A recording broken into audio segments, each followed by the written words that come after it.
आज हम श्रीमद् भगवत गीता के तीसरे अध्याय के बारे में जानेंगे। भगवत गीता के तीसरे अध्याय का नाम कर्मयोग है। इससे पहले जो हमारे चैनल पर नए हैं या जो यह वीडियो पहली बार देख रहे हैं, उन लोगों से अनुरोध है कि वह पहला अध्याय और दूसरा अध्याय जरूर देख लें, जिसका लिंक वीडियो के डिस्क्रिप्शन में है। अब बिना देरी के शुरू करते हैं। भगवान श्री कृष्ण और अर्जुन का संवाद। अर्जुन ने जब भगवान श्री कृष्ण से सांख्य योग की विद्या ग्रहण कर ली, तब उसके मन में बहुत सारे अन्य सवाल कौतूहल वश जागने लगे और इस प्रकार अर्जुन ने भगवान श्री कृष्ण से पूछा, हे जनार्दन, यदि आप बुद्धि को कर्म से श्रेष्ठ मानते हैं, तब फिर आप मुझे इस भीषण युद्ध में भाग लेने के लिए क्यों कहते हो? आपके अनेकार्थक उपदेशों से मेरी बुद्धि भ्रमित हो गई है। कृपया मुझे निश्चित रूप से कोई एक ऐसा मार्ग बताएं जो मेरे लिए सर्वाधिक लाभदायक हो। तब परम कृपालु भगवान ने कहा, हे निष्पाप अर्जुन, मैं पहले ही ज्ञानोदय की प्राप्ति के 2 मार्गों का वर्णन कर चुका हूँ। ज्ञानयोग उन मनुष्यों के लिए है जिनकी रुचि चिंतन में होती है, और कर्मयोग उनके लिए है जिनकी रुचि कर्म करने में होती है। न तो कोई केवल कर्म से विमुख रहकर कर्मफल से मुक्ति पा सकता है, और न केवल शारीरिक संन्यास लेकर ज्ञान में सिद्धावस्था प्राप्त कर सकता है। कोई भी मनुष्य एक क्षण के लिए अकर्मा नहीं रह सकता। वास्तव में सभी प्राणी प्रकृति द्वारा उत्पन्न 3 गुणों के अनुसार कर्म करने के लिए विवश होते हैं। जो अपनी कर्मेंद्रियों के बाह्य घटकों को तो नियंत्रित करते हैं, लेकिन मन से इंद्रियों के विषयों का चिंतन करते हैं, वे निःसंदेह स्वयं को धोखा देते हैं और पाखंडी कहलाते हैं। हे अर्जुन, लेकिन वे कर्मयोगी जो मन से अपनी ज्ञानेंद्रियों को नियंत्रित करते हैं और कर्मेंद्रियों से बिना किसी आसक्ति के कर्म में संलग्न रहते हैं, वे वास्तव में श्रेष्ठ हैं। इसलिए तुम्हें निर्धारित वैदिक कर्म करने चाहिए, क्योंकि निष्क्रिय रहने से कर्म करना श्रेष्ठ है। कर्म का त्याग करने से तुम्हारे शरीर का भरण पोषण संभव नहीं होगा। परमात्मा के लिए यज्ञ के रूप में कर्मों का निष्पादन करना चाहिए, अन्यथा कर्म इस भौतिक संसार में बंधन का कारण बनेंगे। इसलिए हे कुंती पुत्र, भगवान के सुख के लिए और फल की आसक्ति के बिना अपने नियत कर्म करो। सृष्टि के आरंभ में ब्रह्मा ने मानव जाति को उनके नियत कर्तव्यों सहित जन्म दिया और कहा, इन यज्ञों का धूमधाम से अनुष्ठान करने पर तुम्हें सुख समृद्धि प्राप्त होगी और इनसे तुम्हें सभी वांछित वस्तुएं प्राप्त होंगी। तुम्हारे द्वारा संपन्न किए गए यज्ञों से देवता प्रसन्न होंगे और मनुष्यों और देवताओं के मध्य सहयोग के परिणाम स्वरूप सभी को सुख समृद्धि प्राप्त होगी।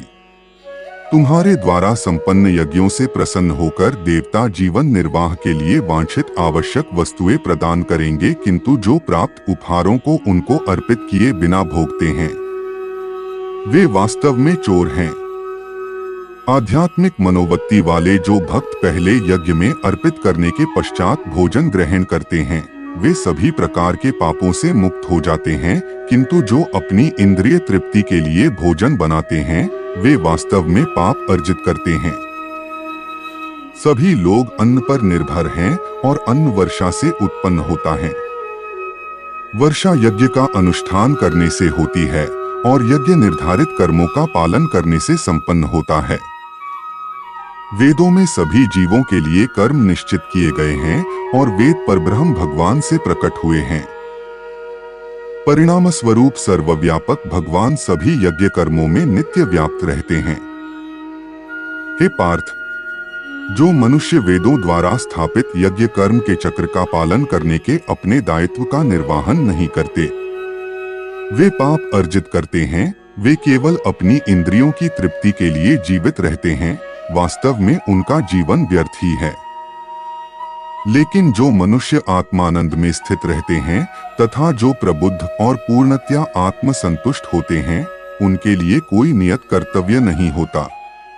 ऐसी आत्मलीन आत्माओं को अपने कर्तव्य का पालन करने या उनसे विमुख होने से कुछ पाना या खोना नहीं होता और न ही उन्हें अपनी निजी आवश्यकताओं की पूर्ति के लिए अन्य जीवों पर निर्भर रहने की आवश्यकता होती है।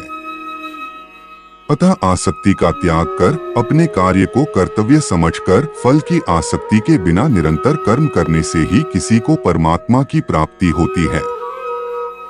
राजा जनक और अन्य महापुरुषों ने अपने नियत कर्मों का पालन करते हुए सिद्धि प्राप्त की थी, इसलिए तुम्हें भी अपने कर्तव्यों का निर्वहन करते हुए समाज के कल्याण के लिए अनुकरणीय उदाहरण प्रस्तुत करना चाहिए। महापुरुष जो भी कर्म करते हैं, सामान्य जन उनका पालन करते हैं। वे जो भी आदर्श स्थापित करते हैं, सारा संसार उनका अनुसरण करता है। हे पार्थ, समस्त तीनों लोकों में मेरे लिए कोई कर्म निश्चित नहीं है। न ही मुझे किसी पदार्थ का अभाव है और न ही मुझ में कुछ पाने की अपेक्षा है, फिर भी मैं निश्चित कर्म करता हूँ। यदि मैं सावधानी पूर्वक नियत कर्म नहीं करता तो हे पार्थ, सभी लोगों ने निश्चित रूप से सभी प्रकार से मेरे मार्ग का ही अनुसरण किया होता। यदि मैं अपने निर्धारित कर्म नहीं करता तब ये सभी लोग नष्ट हो जाते और मैं संसार में उत्पन्न होने वाली अराजकता के लिए उत्तरदायी होता और इस प्रकार से मानव जाति की शांति का विनाश करने वाला कहलाता। हे भरतवंशी, जैसे अज्ञानी लोग फल की आसक्ति की कामना से कर्म करते हैं, उसी प्रकार बुद्धिमान मनुष्यों को लोगों को उचित मार्ग की ओर चलने के लिए प्रेरित करने हेतु अनासक्त रहकर कर्म करना चाहिए। ज्ञानवान मनुष्यों को चाहिए कि वे अज्ञानी लोगों को जिनकी आसक्ति सकाम कर्म करने में रहती है, उन्हें कर्म करने से रोककर उनकी बुद्धि में मतभेद उत्पन्न न करें, अपितु स्वयं ज्ञानयुक्त होकर अपने कार्य करते हुए उन अज्ञानी लोगों को भी अपने नियत कर्म करने के लिए प्रेरित करना चाहिए। जीवात्मा देह के मिथ्या ज्ञान के कारण स्वयं को अपने सभी कर्मों का कर्ता समझती है। यद्यपि विश्व के सभी कार्य प्रकृति के 3 गुणों के अंतर्गत संपन्न होते हैं, लेकिन अहंकारवश जीवात्मा देह को यह ज्ञात ही नहीं हो पाता कि वह तो सृष्टि का एक कारक मात्र है। हे महाबाहु अर्जुन, तत्वज्ञानी आत्मा की पहचान गुणों और कर्मों से भिन्न करते हैं। वे समझते हैं कि इंद्रिय, मन आदि के रूप में केवल गुण ही हैं जो इंद्रिय विषयों में संचालित होते हैं और इसलिए वे उनमें नहीं फंसते।